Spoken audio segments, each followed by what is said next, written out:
Hi friends, ಎಲ್ಲರಿಗೂ ನಮಸ್ಕಾರ. ನಿಸರ್ಗ ಕರಿಯರ್ ಅಕಾಡೆಮಿ ತಮ್ಮೆಲ್ಲರಿಗೂ ಸ್ವಾಗತ. ಇವತ್ತಿನ ವಿಡಿಯೋದಲ್ಲಿ ನಾವು ಯಾವುದರ ಕುರಿತು ಚರ್ಚೆ ಮಾಡ್ತಾ ಹೋಗೋಣ ಅಂತಂದಾಗ ಈ ವರಾಹಿ ಪ್ರಾಜೆಕ್ಟ್ ಬಗ್ಗೆ ಚರ್ಚೆ ಮಾಡ್ತಾ ಹೋಗೋಣ.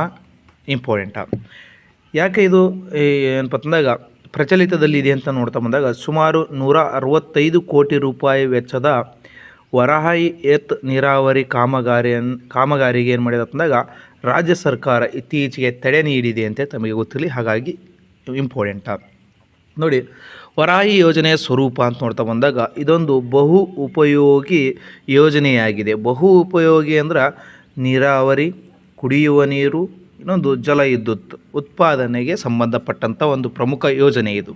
ಏನು, ನೀರಾವರಿ ಅಂದರೆ ಕೃಷಿಗೆ ನೀರಾವರಿ ಸೌಲಭ್ಯ ಒದಗಿಸುವುದು, ಕುಡಿಯುವ ನೀರಿನ ಪೂರೈಕೆ ಮಾಡುವುದು, ಜಲವಿದ್ಯುತ್ ಉತ್ಪಾದನೆ ಮಾಡುವುದು ಬಹು ಉಪಯೋಗಿ ಒಂದು ಪ್ರಾಜೆಕ್ಟ್ ಆಗಿತ್ತು ವರಾಹಿ ಪ್ರಾಜೆಕ್ಟ್ ಅಂತೇಳಿ ತಮಗೆ ಗೊತ್ತಿರಲಿ. ಇಂಪಾರ್ಟೆಂಟಾ ನೆಕ್ಸ್ಟ್, ಯೋಜನೆಗೆ ಒಳಪಡುವ ಪ್ರದೇಶಗಳು ಮತ್ತು ಉದ್ದೇಶಗಳಂತ ನೋಡ್ತಾ ಬಂದಾಗ ಪ್ರಯೋಜನ ಪಡೆಯುವ ಹಳ್ಳಿಗಳು ಇದರಿಂದ ಯಾವುದು ವರಾಹಿ ಯೋಜನೆಯಿಂದ ಏನಪ್ಪ ಅಂತಂದಾಗ ಪ್ರಯೋಜನ ಪಡೆಯುವಂಥ ಪ್ರಮುಖ ಹಳ್ಳಿಗಳಂತ ನೋಡ್ತಾ ಬಂದಾಗ ಉಡುಪಿ ಜಿಲ್ಲೆಯ ಕುಂದಾಪುರ ತಾಲೂಕಿನ 33 ಹಳ್ಳಿಗಳು ಮತ್ತು ಉಡುಪಿ ತಾಲೂಕಿನ 35 ಹಳ್ಳಿಗಳು ಗಡಿ ಏನಪ್ಪ ಅಂತಂದಾಗ ಒಟ್ಟು 68 ಏನಪ್ಪ ಅಂತಂದಾಗ ಹಳ್ಳಿಗಳು ಇದರ ಪ್ರಯೋಜನವನ್ನು ಪಡೆಯಲಿವೆ ಅಂತೇಳಿ ತಮಗೆ ಗೊತ್ತಿರಲಿ.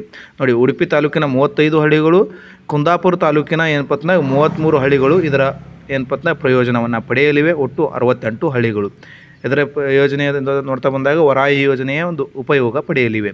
ನೆಕ್ಸ್ಟ್, ನೀರಾವರಿ ಸಾಮರ್ಥ್ಯ ಅಂತ ನೋಡ್ತಾ ಬಂದಾಗ 15,702 ಹೆಕ್ಟೇರ್ ಪ್ರದೇಶ ಅಥವಾ 38,800 ಎಕರೆ ಕೃಷಿ ಭೂಮಿಗೆ ನೀರಾವರಿ ವ್ಯವಸ್ಥೆಯನ್ನು ಒದಗಿಸ್ತೈತಿ. ಯಾವುದು ಈ ವರಾಹಿ ಪ್ರಾಜೆಕ್ಟ್. ನೋಡಿ, ಎಷ್ಟು ಹೆಕ್ಟೇರ್ ಪ್ರದೇಶಕ್ಕೆ ನೀರಾವರಿ ವ್ಯವಸ್ಥೆಯನ್ನು ಒದಗಿಸುವಂಥ ಒಂದು ಕೆಲಸವನ್ನು ಮಾಡ್ತದೆ ನೋಡ್ತಾ ಬಂದಾಗ 15,702 ಹೆಕ್ಟೇರ್ ಅಥವಾ 38,800 ಎಕರೆಗೆ ಏನಪ್ಪ ಅಂದ್ರೆ ಕೃಷಿ ಭೂಮಿಗೆ ನೀರಾವರಿ ಸೌಲಭ್ಯವನ್ನು ಒದಗಿಸುತ್ತೆ ಅಂತೇಳಿ ತಮಗೆ ಗೊತ್ತಿರಲಿ. ನೆಕ್ಸ್ಟ್, ಕುಡಿಯುವ ನೀರು ಅಂತ ನೋಡ್ತಾ ಬಂದಾಗ ಉಡುಪಿ ನಗರಕ್ಕೆ ದಿನದ 24 ಗಂಟೆಯೂ ಕುಡಿಯುವ ನೀರನ್ನು ಪೂರೈಸುವ ಪ್ರಮುಖ ಉದ್ದೇಶವಾಗಿದೆ ಅಂತೇಳಿ ತಮಗೆ ಗೊತ್ತಿರಲಿ. ನೋಡಿ, ಈ ಭಾಗದಲ್ಲಿ ಏನಪ್ಪ ಅಂದಾಗ ಈ ವರಾಹಿ ಪ್ರಾಜೆಕ್ಟಿಗೆ ಸಂಬಂಧಪಟ್ಟಂತೆ ತಮಗೆ ಗೊತ್ತಿರಲಿ. ನೆಕ್ಸ್ಟ್, ವಿದ್ಯುತ್ ಉತ್ಪಾದನಾ ಘಟಕಗಳು ಅಂತ ನೋಡ್ತಾ ಬಂದಾಗ ಮಾಣೆ ಆಣೆಕಟ್ಟು ಅಂತ ಬರುತ್ತೆ. ಮಾಣೆ ನೋಡಿ, ಇಂಪಾರ್ಟೆಂಟಾ, ಮಾಣೆ ಆಣೆಕಟ್ಟು ಅಂತೇಳಿ ಬರ್ತೈತಿ. ಈ ಮಾಣೆ ಆಣೆಕಟ್ಟು ಯಾವ ನದಿಗಿದೆ ಅಂತ ನೋಡ್ತಾ ಬಂದಾಗ ಇದೇ ವರಾಹಿ ನದಿಗಿದೆ. ಈ ವರಾಹಿ ನದಿಗೆ ಅಡ್ಡಲಾಗಿ ನಿರ್ಮಿಸಲಾದ ಮಾಣೆ ಆಣೆಕಟ್ಟಿನಲ್ಲಿ ಏನಪ್ಪ ಅಂತಂದಾಗ ಸಂಗ್ರಹಿಸುವ ನೀರನ್ನ ಬಳಸಿಕೊಂಡು ವಿದ್ಯುತ್ತನ್ನು ಉತ್ಪಾದನೆ ಮಾಡ್ತಾರೆ ಅಂತೇಳಿ ತಮಗೆ ಗೊತ್ತಿರಲಿ. ಇಂಪಾರ್ಟೆಂಟ್ ಸ್ಥಳ ಅಂತ ನೋಡ್ತಾ ಬಂದಾಗ ಉಡುಪಿ ಜಿಲ್ಲೆಯ ಹೊಸ ಅಂಗಡಿಯಲ್ಲಿ ಏನಪ್ಪ ಅಂತಂದಾಗ ವಿದ್ಯುತ್ ಸ್ಥಾವರವನ್ನು ಸ್ಥಾಪಿಸಲಾಗಿದೆ. ಯಾವ ನದಿಗೆ? ಈ ವರಾಹಿ ನದಿಗೆ ಅಂತ ತಮಗೆ ಗೊತ್ತಿರಬೇಕು. ಸಾಮರ್ಥ್ಯ ಅಂತ ನೋಡ್ತಾ ಬಂದಾಗ ಈ ವಿದ್ಯುತ್ ಉತ್ಪಾದನೆಯ ಸಾಮರ್ಥ್ಯ ಅಂತ ನೋಡ್ತಾ ಬಂದಾಗ 460 ಮೆಗಾವ್ಯಾಟ್. ಇಂಪಾರ್ಟೆಂಟ, ತಮಗೆ ಗೊತ್ತಿರಲಿ. 460 ಮೆಗಾವ್ಯಾಟ್ ಏನು ಮಾಡ್ತದೆ ಅಂದಾಗ ವಿದ್ಯುತ್ತನ್ನು ಉತ್ಪಾದನೆ ಮಾಡ್ತತಿ. ವಿಶೇಷ ಅಂತ ನೋಡ್ತಾ ಬಂದಾಗ ಇದು ಕರ್ನಾಟಕದ ಮೊಟ್ಟ ಮೊದಲ ಅಂತರ್ಜಲ ವಿದ್ಯುತ್ ಕೇಂದ್ರ ಅಂತೇಳಿ ತಮಗೆ ಗೊತ್ತಿರಲಿ. ಇದು ಕೇಳಿದಾನ ಆಲ್ರೆಡಿ ಏನಪ್ಪ ಅಂದಾಗ ಕ್ವಶನನ್ನು ಕೇಳಿದಾನ. ಇಂಪಾರ್ಟೆಂಟ್, ಕರ್ನಾಟಕದ ಮೊಟ್ಟ ಮೊದಲ ಅಂತರ್ಜಲ ವಿದ್ಯುತ್ ಕೇಂದ್ರ ಯಾವ ನದಿಗೆ ನಿರ್ಮಿಸಲಾಗಿದೆ ಅಂತೇಳಿ ಪ್ರಶ್ನೆಯನ್ನು ಕೇಳಿದಾನ. ಯಾವತ್ತಂದಾಗ ವರಾಹಿ ನದಿಗೆ ಅಂತೇಳಿ ತಮಗೆ ಗೊತ್ತಿರಲಿ. ವರಾಹಿ ಯೋಜನೆಯ ಮಹತ್ವ ಏನಂತ ನೋಡ್ತಾ ಬಂದಾಗ ಕೃಷಿಗೆ ಏನು ಮಾಡ್ತದೆ ಅಂದಾಗ ಶಾಶ್ವತವಾಗಿ ನೀರಾವರಿ ವ್ಯವಸ್ಥೆ ಸೌಲಭ್ಯವನ್ನು ಒದಗಿಸ್ತೈತಿ. ಉಡುಪಿ ನಗರಕ್ಕೆ ಶುದ್ಧ ಮತ್ತು ನಿರಂತರ ಕುಡಿಯುವ ನೀರನ್ನು ಒದಗಿಸ್ತಾ ಬರ್ತೈತಿ. ನೆಕ್ಸ್ಟ್, ಜಲವಿದ್ಯುತ್ ಉತ್ಪಾದನೆ ಮತ್ತು ನವೀಕರಣ ಶಕ್ತಿ ಉತ್ಪಾದನೆಯನ್ನು ಮಾಡ್ತಾ ಬರ್ತೈತಿ. ಯಾವುದಪ್ಪ ಅಂತಂದಾಗ ಈ ವರಾಹಿ ಪ್ರಾಜೆಕ್ಟ್ ಅಂತೇಳಿ ತಮಗೆ ಗೊತ್ತಿರಲಿ. ಎಸ್, ಈ ವಿದ್ಯುತ್ ಉತ್ಪಾದನೆ ಮಾಡುವಂಥ ಒಂದು ಪ್ರಮುಖ ಸಂಸ್ಥೆ ನೋಡಿ, ವಿದ್ಯುತ್ ಉತ್ಪಾದನಾ ಘಟಕದ ನಿರ್ವಹಣೆ ಯಾವ್ದು ಮಾಡ್ತಾ ಬರ್ತೈತೆ? KPCL ಅಂತೇಳಿ ಬರ್ತೈತಿ, ಕರ್ನಾಟಕ ಪವರ್ ಕಾರ್ಪೊರೇಷನ್ ಲಿಮಿಟೆಡ್ ಅಂತೇಳಿ ಬರ್ತೈತಿ.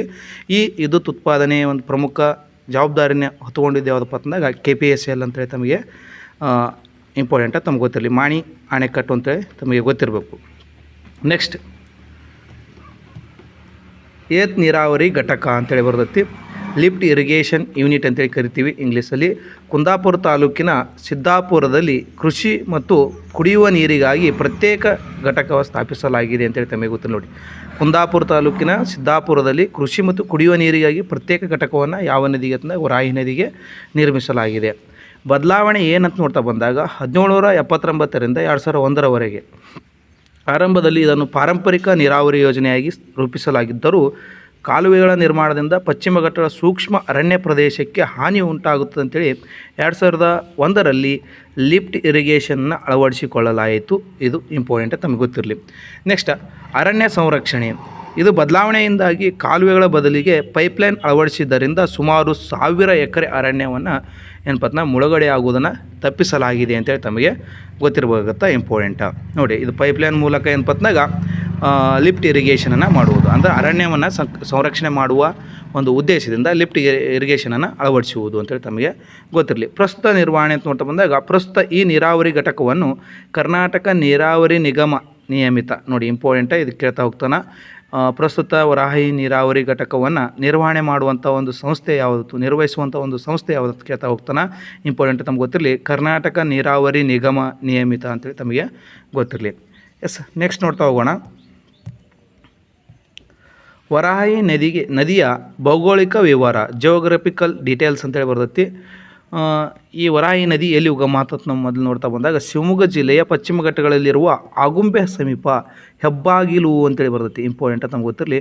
ಈ ಹೆಬ್ಬಾಗಿಲು ಎಂಬ ಪ್ರದೇಶದಲ್ಲಿ ಏನು ಮಾಡ್ತಾ ಬರ್ತೈತೆ ಅಂದಾಗ ಈ ನದಿ ಉಗಮವಾಗ್ತಾ ಬರ್ತೈತಿ.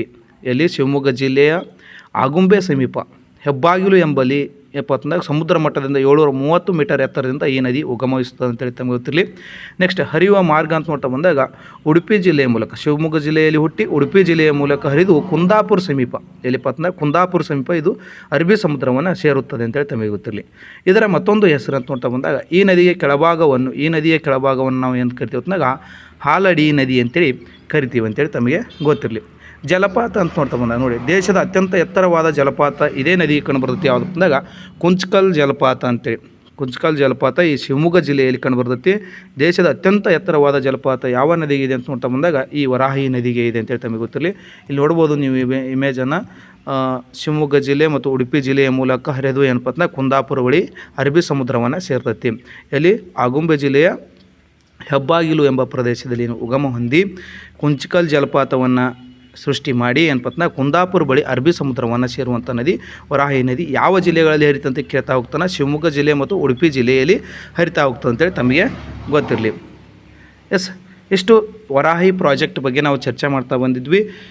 ಮೋಸ್ಟ್ ಇಂಪಾರ್ಟೆಂಟ, ಇದು ಎಲ್ಲ ಎಕ್ಸಾಮಲ್ಲಿ ಕೇಳ್ತಾ ಹೋಗ್ತಾನೆ. ಎಸ್, ಸ್ವಲ್ಪ ರಿಪೀಟ್ ಮಾಡ್ತಾ ಹೋಗೋಣ, ನೆನಪಿರಲಿ ಅಂತ. ನೋಡಿ, ಈ ವಿದ್ಯುತ್ ಉತ್ಪಾದನೆಯನ್ನು ನಿರ್ವಹಣೆ ಮಾಡುವಂಥ ಒಂದು ಸಂಸ್ಥೆ ಯಾವತ್ತಂದಾಗ ಕರ್ನಾಟಕ ಪವರ್ ಕಾರ್ಪೊರೇಷನ್ ಲಿಮಿಟೆಡ್ ಏನು ಮಾಡ್ತಂದಾಗ ಈ ವರಾಹಿ ಪ್ರಾಜೆಕ್ಟ್ ವಿದ್ಯುತ್ತನ್ನು ಉತ್ಪಾದನೆ ಮಾಡ್ತಲ್ಲ ಭೂಗರ್ಭದಲ್ಲಿ, ಅದನ್ನು ನಿರ್ವಹಣೆ ಮಾಡುವಂಥ ಒಂದು ಸಂಸ್ಥೆ ಯಾವತ್ತಂದಾಗ KPCL ಸಂಸ್ಥೆ ಅಂತೇಳಿ ತಮಗೆ ಗೊತ್ತಿರಬೇಕಾಗುತ್ತಾ. ನೆಕ್ಸ್ಟ್, ಇದು ಎಷ್ಟು ಯಾವ ರೀತಿಯ ಯೋಜನೆ ಅಂತ ನೋಡ್ತಾ ಬಂದಾಗ ಬಹು ಉಪಯೋಗಿ ಯೋಜನೆಯಾಗಿದೆ ಅಂತ ತಮಗೆ ಗೊತ್ತಿರಲಿ. ನೀರಾವರಿ, ಕುಡಿಯುವ ನೀರು, ಜಲವಿದ್ಯುತ್ ಅಂತೇಳಿ ತಮಗೆ ಗೊತ್ತಿರಬೇಕಾಗುತ್ತಾ, important. Yes, thank you so much. ಇಲ್ಲಿವರೆಗೆ ನನ್ನ ಕ್ಲಾಸನ್ನು ವೀಕ್ಷಣೆ ಮಾಡಿದ್ದಕ್ಕಾಗಿ ಆದಷ್ಟು ನಿಮ್ಮ ಸ್ನೇಹಿತರಿಗೂ ಶೇರ್ ಮಾಡ್ತಾ ಹೋಗಿ. ಹೊಸದಾಗಿ ನೋಡ್ತಾ ಇದ್ದರೆ ಸಬ್ಸ್ಕ್ರೈಬ್ ಮಾಡಿ.